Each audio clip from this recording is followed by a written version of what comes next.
naimbag nga aldo kanya yung aming bibuyang kakadsatingin na Ilocano, Musliman o uray anyan nga makangagising video.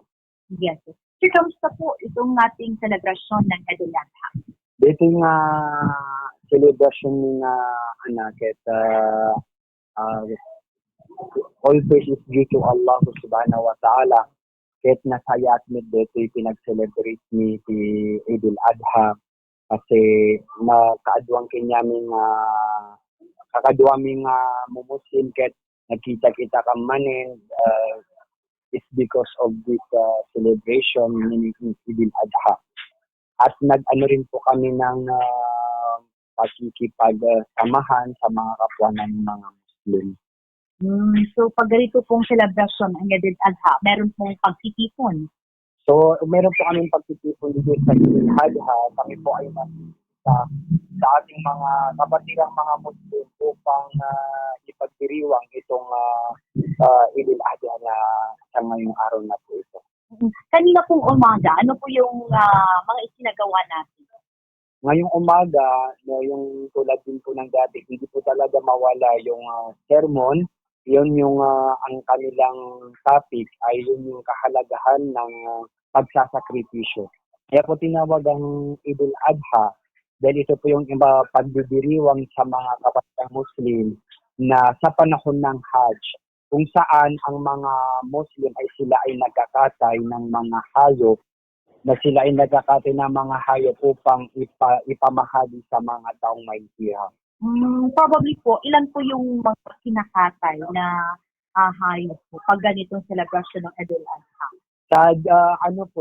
Meron naman, hindi naman ito obligado sa mga taong hindi nila kakayanin.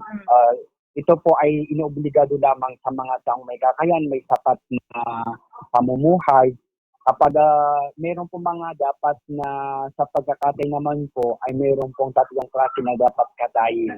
Yung una, yung kamelyo, pangalawa, yung baka, at pangatlo, yung tupa.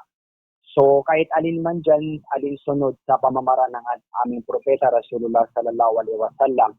Ang baka naman po ay nangangahulog ng yung katumbas ng 7 tao at yung tupa naman ay katumbas ng 1 tao. Ito pong Eidul Adha is dito po namin aral ng aming mahal na propeta si Ibrahim na sumakanya nawang kapayapaan na sa panahon ng kanyang isinakripisyo ang kanyang anak na si Ismail. So dito na pinapahiwatig ang kahalaga ng pagsasakripisyo dahil ito ay kautusan ng Panginoong Allah Ta'ala sa kanya. Dahil ang mga propeta sa aming paniniwala ru'yatul anbiya hakun sa sinabi ng aming sa aming mahal na kitab sa Islamic books ay kinabiroon kapag daw yung mga pangitain, yung panaginip ng mga propeta ay ito ay totoo. So lagi po napapanaginip ng propeta Ibrahim na ang kanyang anak ay kusang niyang kinakatay. Nang dahil ang kanilang mga panaginip ay totoo, so ito ay iaalay niya ang kanyang anak alang-ala lamang sa Panginoong Allah subhanahu wa ta'ala. Kung baga po itong Eidul Adha ay talagang yung sacrifice at pag-aalay. Pag-aalay, more on sacrifice, isa-sakripisyo natin.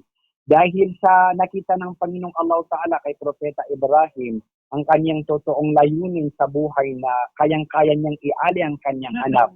Nang dahil doon, pinahalagahan ng mahal na Panginoong Allah Ta'ala yung kanyang layunin, yung kanyang totoong layunin na si Propeta Ibrahim. Nang dahil doon, ang Allah Ta'ala, ang Panginoong Allah, is kumuha siya ng tupa ng galing sa paraiso. So ito ang ito yung isang kapalit upang ito ang kanyang makatay. Dahil kung hindi po nagawa yung maybe, mostly, every year po nang sumasapit ang pagdiriwang ng Eidul Adha, sa bawat magulang ay pipila sila sa kanilang mahal na mga anak na kung sa nilang kakatay na ialay sa Panginoong Allah. Nang dahil nakita yun ng Panginoong Allah, pinangalaga niya yun.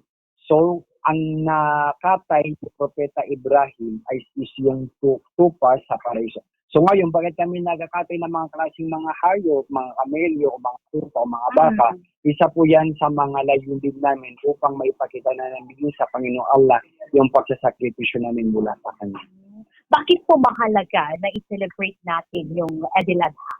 Napakahalaga po ito dahil una po sa lahat ay isa rin po ito sa nabanggit ng pamamaraan ng Propeta Rasulullah Sallallahu Alaihi Wasallam. Dahil ang Propeta Rasulullah Sallallahu Alaihi Wasallam, si Propeta Muhammad, ay wala naman siyang sinasabi kung hindi naman ito kagustuhan ng Panginoong Allah Subhanahu wa Ta'ala. So napakalaga po ito sa bawat Muslim sa kanilang pananampalataya dahil dito rin tinitignan ng Panginoong Allah Ta'ala yung pananampalataya ng bawat kanyang alipin. So meron po tayong Eid al-Fitr. So ano naman po yung pagkakaiba ng Eid al-Adha at Eid al-Fitr?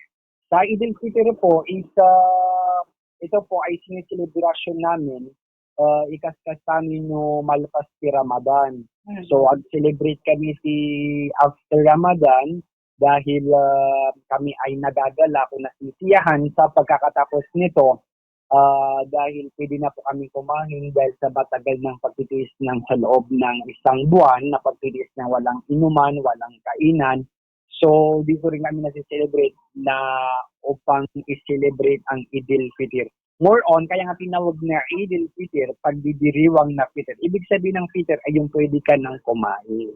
So, dito naman sa Eid al-Adha, pagdidiriwang o fiesta ng mga Muslim na more on sa pagsasakripisyo. Sa pamamaraan sa turo ni Propeta Ibrahim at si Propeta Ismail, ang kanyang anak ni sinakripisyo niya dahil lamang sa pag-aalay niya sa Allah Subhanahu wa Ta'ala. So sa Eid al-Fitr po, mayroon tayong mga dapat na sinusunod na dapat ito ay hindi natin dapat gawin. So sa celebration po ng Eid al-Adha, meron po bang mga ganong sitwasyon rin po? Sa Eid al-Adha, yun rin yung pagkakauna po sa lahat, ang tinuturo ng Eid al-Adha sa amin ay yung meron din nakukuhang aral doon sa story ng mahal na propeta na si Ibrahim at ganoon rin ang kanyang anak na si Ismail. Sumakanya nawang kapayapaan dahil nakikita natin doon yung pag-ahalaga ng at pag-ahalaga ng anak sa utos ng kaniyang magulang. Dahil nung unang panahon ng si Propeta Ibrahim, dahil sa si Propeta Ibrahim, sa lahat ng kanyang anak, ay nag-iisa ang kanyang anak ay si Propeta Ismail. So siya rin ang isa sa mga pinakamamahal niya sa kanyang mga anak. Nang dahil din dito, alam po natin yung mga magulang na yung kanilang pagmamahal sa kanilang mga anak ay sobra-sobra ang kanilang pagmamahal. Nang dahil ang Panginoong Allah ay bigay siya ng ang tawag dito? Bibigyan niya ng pagsubok sa Propeta Ibrahim dahil nakita ng Allah kay Panginoong Allah talaga sa Propeta Ibrahim na mahal niya ang kanyang anak. Ngayon din sa pagsabi pabilisin natin yung story. So habang lumalaki na si Propeta Ibrahim, sinabi ng kanyang ama sa kanyang anak na si Propeta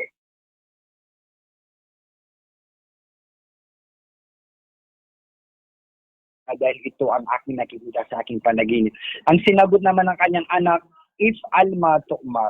Ibig sabihin, gawin mo ang iyong inuutos, kung ano man ang inuutos sa'yo ng Allah Ta'ala. So nakikita natin dito ang pagkakahalagahan ng pagsunod sa mga magulang at ganoon rin yung karapatan din ng ating mga anak.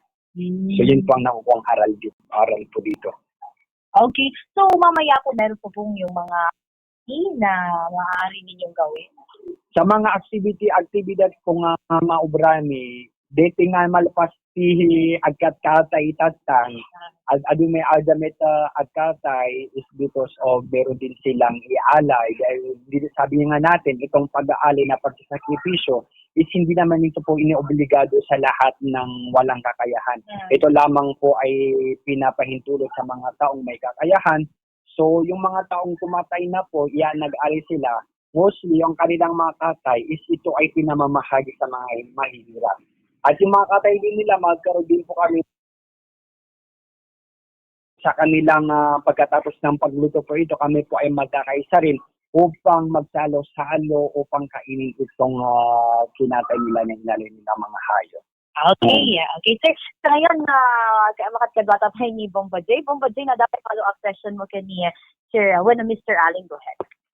Maraming salamat, Bombo Cristel. Magandang umaga, Mr. Alim. Isa lang po yung katanungan ko, sir. Noong Idil Fitir, kung hindi po ako nagkakamali, based po sa mga past interview po natin, ibinabase po ninyo yung Idil Fitir sa hitsura ng buwan. Sir Alim, how about po sa Idil Adha? May mga pinagbabasehan po ba tayo kung kailan po natin isa na-celebrate yung Idil Adha or talagang May 27 yung scheduled na celebration every year, Sir Ali? Dito rin po sa Idil Adha, meron din po kami nagbabase din po kami sa hilal o sa buwan, tinatawag natin buwan. Meron din po kami mga months, Islamic months. Ngayon, month namin po ngayon is, buwan namin ngayon is Dhul Hijjah. Sa katuruan sa Islam, is yung ipinagdiriwang ang Idil Adha sa Dhul Hijjah, sa pang-10 araw ng Dhul Hijjah. Ngayon, ika-10 days po ng Dhul Hijjah. So doon po tayo nagbabasihan. Sometimes, kung hindi naman natin nakikita ang hilal, let's say na hindi natin nakikita ang buwan, so doon po kami nagbabasihan minsan sa buwan na yun, sa Islamic calendar po. So ngayon, dahil pang-10 ng Dhul Hijjah, so din po kami nag-base ng kung kailan ba natin ipagdiriwang ang itong mga okasyon na mga halagang okasyon, mahal na araw sa mga Muslim. Okay, Sir Ali, maraming salamat. Makikiselebrate daw si Bombo Cristel mamaya, makikikain daw siya. Sir Ali. You're welcome, sir. Okay, back to you, Bombo Cristel. Yes, sa Bomba J, may tayo celebrate. Agad say, Idil Adha. Ngayong lastly, sir, kung meron kayong gustong sabihin na mensahe sa mga nakikinig internationally na mga kapatid natin Muslim, go ahead, sir. So, ang mabibigay ko lang po mensahe sa lahat ng mga kapatid kong mga Muslim, mostly yung panghalagaan po natin yung ating pananampalataya, huwag natin kalimutan at huwag natin huwag natin kalimutan ang pagpapahalaga sa mga kautusan ng Allah at yung mga bagay na dapat natin iwasan na dapat iiwas natin sa ating mga sarili. So, huwag natin kalimutan ang lahat ng mga aral na iyon dahil tandaan po natin, hindi po natutulog ang ating Panginoon. So bawat nating mga mabubuting gawain ay may gantimpala at ang lahat ng mga gawain ng kasamaan ay ito ay may parusa. Assalamualaikum.